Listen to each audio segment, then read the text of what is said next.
Here is the story of Millie Saffold. Miss Saffold's life is one of hard work and patience. She migrated from Mississippi to Waterloo in the 1940s with her husband, Sylvester Saffold, who was employed at the John Deere foundry. Miss Saffold worked for 23 years as a cleaning lady. To many people, this may be considered a menial job, but within the context of the racial discrimination that African Americans faced, such jobs were the only ones readily open to black people. Moreover, Miss Saffold's life clearly shows that any task can be undertaken with honor and dignity. Her life story epitomizes the experience of many African American women who took on back-breaking and low-paying jobs to support their families. When and where were you born? When and where? Lexington, Mississippi. August 7, 1921. Were you raised in the urban or the rural environment? Well, it's kind of like the rural.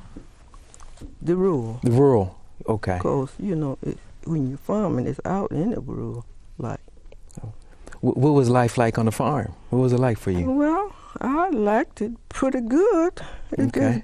Get a lot of good exercises out there. And, you know, get good sunshine, working in them crops. What kind of crops did? Corn. We raised corn, cotton, peas, and you know, sweet potatoes, chickens, cows. Okay. A wide variety there. Right. Okay, wide variety. Right, very wide. Okay. Now, your father, Mm-hmm. he was running the farm, he was operating the farm? He was operating his own farm. Okay, what was his name? Bertha. Bertha? Okay. And now, where did he learn to farm? Well, like from his parents. They farm. Okay. No, I guess he been farming all his life. How big was the farm? Well, he had like about 80 acres, but that's about what much as he farmed, about 80 acres. 80 acres. Mm-hmm. But the farm was 200 acres, his whole, place. But he didn't farm it all. Some he had in pastures, some a lot of timber on it, and he would sell a lot of timber off of it. Okay, timber and cattle. Right. So now you talk about these 80 acres that he actually farmed. Mm-hmm. You tilled the land. He tilled the land. Mm-hmm. You said cotton. Cotton and corn and peas and sweet potatoes. Oh, cotton. So peanuts. Okay, all right. And now tell me now, you guys are working hard on the farm. Yeah, helping your father out. Mm-hmm. What are you guys doing for entertainment? Well, it wasn't really too much entertainment unless when you get through doing that field work, on the weekend you want to rest. Okay. You want to rest. You ain't talking about no entertainment. Okay. Because back then there wasn't you didn't hardly have no TVs to watch. Okay. Not back then you didn't. Nobody. Not only me. Nobody. Okay. All right. You have radio. Did you have a job off of the farm? No. Like when you were a teenager or young adult? No. No? No. Okay. No job. We didn't go to no other job. Tell me the story of how you met your husband. Well, like I was in Lexington, in town rather, one Saturday. So I walked, he was standing on the outside of the store. Okay. And I walked past and went inside the store. And so he said, I'm gonna wait right here until this lady come back out. So when I came back out, he was standing there, and he said, he stopped me. He asked me, he said, hello lady, what might be your name? And I told him, and then we just started talking. And so this would be the man you would marry. Yeah. You would marry, and he would actually bring you to Waterloo. Is that correct? Yeah. He Okay. brought me to Waterloo. Tell me the story of how these events, you coming to Waterloo, happened. How did that happen? Well, he finally got a job in Waterloo. So after he worked in Waterloo for a while, then we decided to get married, and he came up here. Okay. And he was working at John Deere. Matter of fact, he had an uncle here. What brought him here. Okay, all right. Because otherwise, I don't guess where he'd have landed up at. Might have been in Chicago or somewhere. So did he come up just to visit his uncle or hang out, or how did? I think he came for work. Okay. Because his uncle was here, and he told him about he could get a job here. And so his uncle, do you know if his uncle was working at John Deere? His uncle, no, he wasn't working at John Deere. He was working at Rath. At Rath, okay. Packing house, okay. yeah. Okay. Mm-hmm. And so your husband, he comes, and his name is, your husband's name? Sylvester Saffold. Sylvester Saffold. Mm-hmm. Sylvester Saffold, Mr. Saffold is in Waterloo. Mm-hmm. About what time would this be that you would come to Waterloo? I came to Waterloo in February. Okay. And you know it was cold. Right. If I knowed it was bad and that cold, I never would have left the South. I wouldn't have. Okay. Oh, it was cold. What year of You February? think we got snow out here now? It was more than that. What year was this in February that you would come? That was it was in February 1947. February 1947, Right. you would come. Mm-hmm. Okay. So your husband would send for you. Mm-hmm. Is that correct? Right. Okay, he would send for you. Mm-hmm. He's at John Deere. Well, he's at John Deere. So what is he doing at John Deere? He was a molar. Okay. I think that's pouring iron. I believe it is what they call his molding. Down the foundry. Yeah, round in the fountain, right. That's the motors working the foundry. Right. Is that correct? Okay. Right. He would start there in about 1947. Yeah. Okay. All right. Okay. Did he like his job? Did he talk a lot about his job? Well, he liked it because he made pretty good money at that time. So he thought he was making pretty good money. Okay. he thought he was making good money. Yeah, huh? he thought he was. Yeah, he liked it. He wouldn't never complain about, I'm not going to work. Mm-hmm. If he hurt or had a cold or anything, he didn't stop. Okay. Right on to that job. Okay. And never late. So he was determined. He was a hard-working man. He was a really hard-working man. Okay. All right. Now, did he ever talk about what the conditions were like in the foundry? Hot. It was hot? It was really hot in there.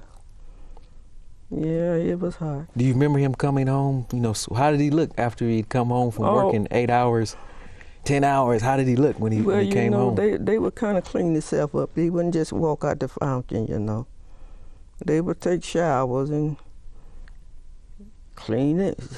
He looked pretty nice and looked like he was kind of rested when he got home. Okay. Mm-hmm. Oh, so he just had a fresh shower. Yeah, he had a fresh shower and changed his clothes, and everything. So when he comes home, he's clean. He's clean when he comes home. Okay. Come home and want to stretch out. Okay. Now, did he move up? I mean, because the foundry is like an entry-level position. It's a dirty job, yeah, it's right? a dirty job, and I think he stayed right there. He stayed there? As I can remember. I don't remember he moving up. Only thing, he might change shifts. Okay. But I never know him be moving up to no other place. Okay. Oh, okay. They would give you maybe second shift. Yeah, a third shift. Mm-hmm. Okay, to break up his routine a little bit, but nothing more than that. Nothing more than that. Okay. Did he make any attempts, did he apply for another position within John Deere? Did he make any attempts to get out of there? He might have, but I can't remember. If he did, he never got no further. Okay. He didn't try to bid on anything, or? Yeah, he tried to bid on things. But now, if he bidded on something and got him, he didn't stay there long, because somebody else was bumping him off of it. Okay. All right. So he did. So he bidded for some other positions to get out of there. And got it, but he wouldn't be there long. Somebody else done bumped him. They bumped him back down. Back down. Okay. And you know that wasn't good. Well, he started to get sick. Is that correct? From that, tell me about your husband's cancer, and I understand it to be job related from working in the foundry. Yeah. What were some of the symptoms that he showed that you saw as when he would come home? Well, he'd be coughing. Okay. Yeah, cough quite a bit. Okay. Did he cough up anything, or? That black, what you call it? Black soot or something like that? Yeah. Okay, from all that. And what he done inhaled, in working in the fountain. Okay, working the fountain. He inhaled a lot of the dust and stuff. Okay, all right. And then so now he would get lung cancer as a result of his work. When your husband was officially diagnosed with cancer, because he's coughing. Yeah. He's coughing, he's getting sick. Yeah. And when he learned it was from his job, how did he feel about that? What was the reaction? What was your reaction to that? Well,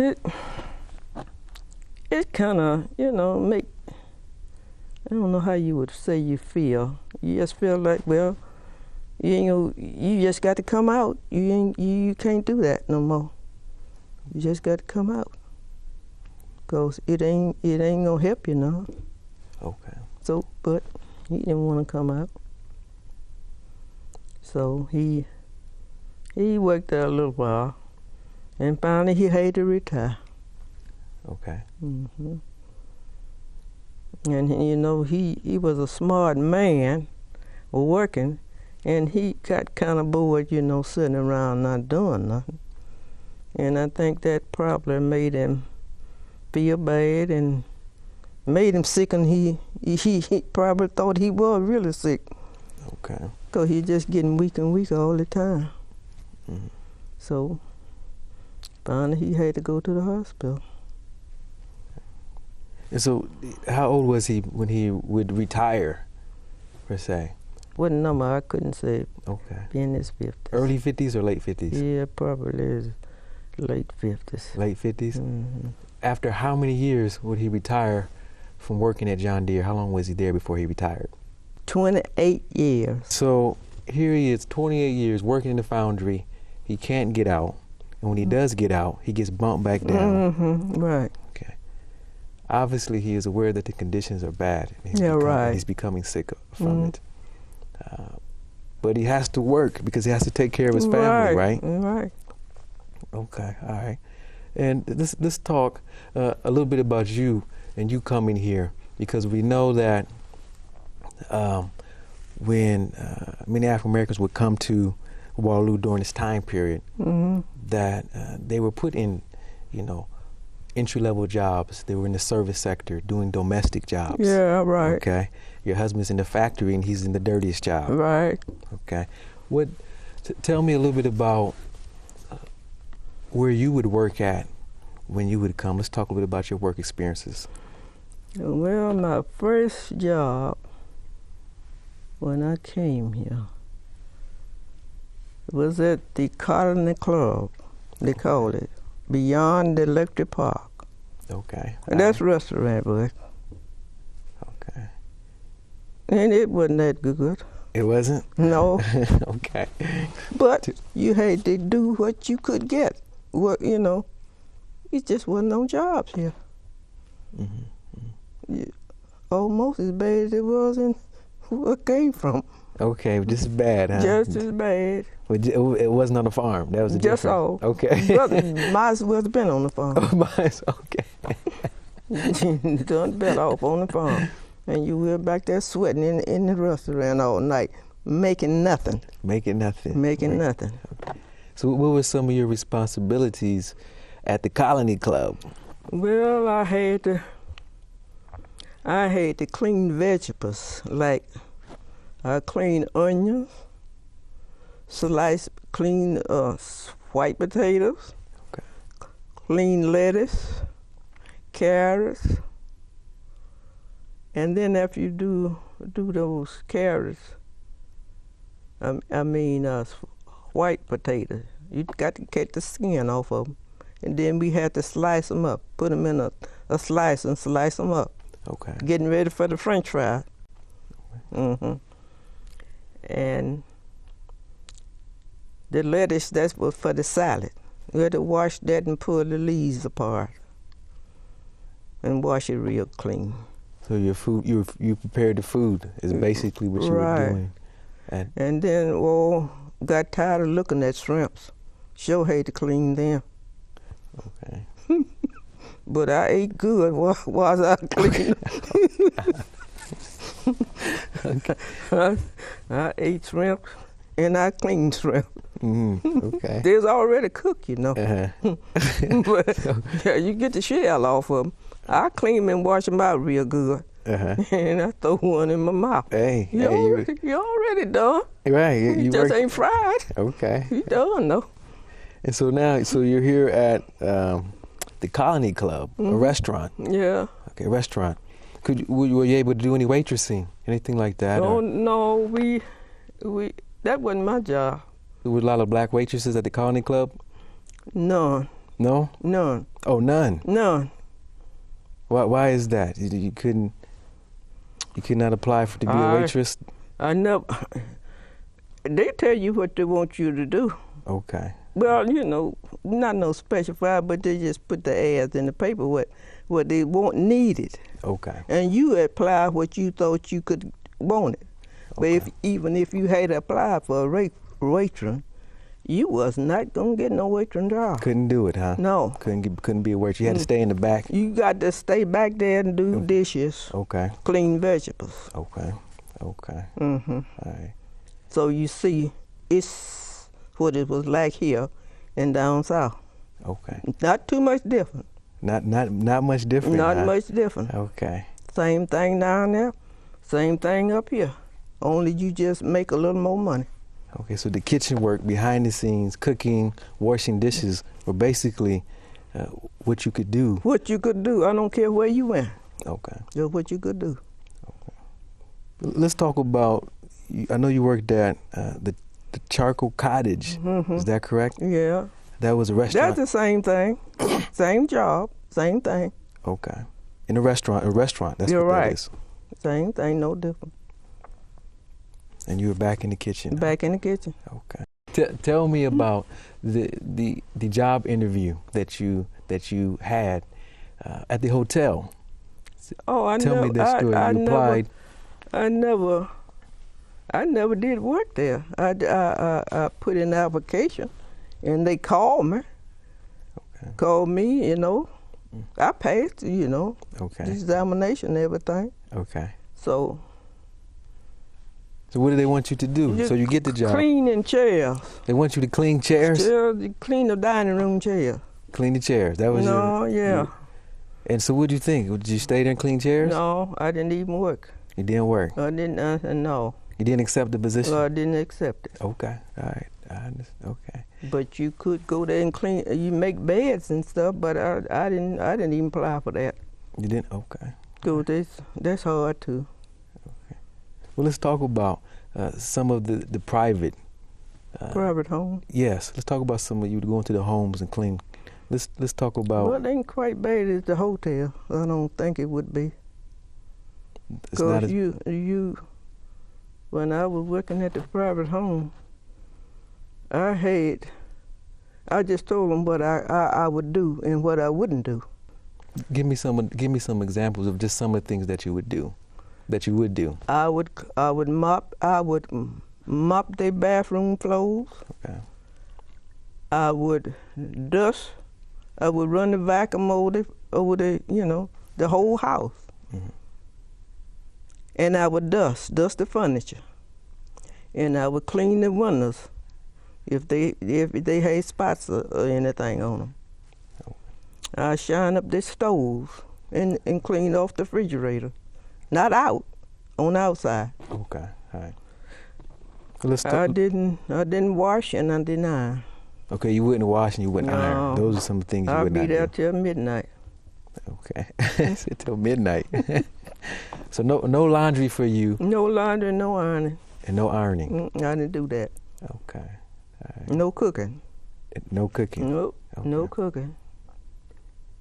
Now, what's the longest that you would work for someone? I know you work for a number of professionals, white families from Waterloo. What is the longest that you would work for a family? Maybe as long as hours I would ever put in would be about 6 hours, or 6.5. In the way of years? Oh, yeah. Oh. But, no, from 19 to 20, about 23 years. 23 years? Or longer. Then you retire. Mm-hmm. You retire from cleaning homes. Right. Then I know that you would spend a lot of time gardening during your retirement, but even before that you would do a lot of gardening. Is that correct? Doing the same thing in the evening when I come home from doing that private homework. Okay. Come home and do my yard work, working in my flowers and garden. So you're well known in the community for doing your gardening and stuff like that. Right. Because in fact, I know the Courier has an article about your yard. Yes. So how did you react to that? The Courier wants to cover your yard. Well, it wasn't really no surprise. I don't guess. To me, it wasn't. Because my granddaughter, she thought the yard was pretty. Okay. And she said, Grandma, so you should have it in the paper. Okay. I said, oh. She said, yes. And she knew the lady that worked down there because she had worked at the Courier a while. Okay. And so she called up and told her to give me a call. And so the lady did give me a call, and she wanted to know when she come out and take a picture of the flowers. Okay. And she came out and she took the picture of the flowers. What is your favorite flower?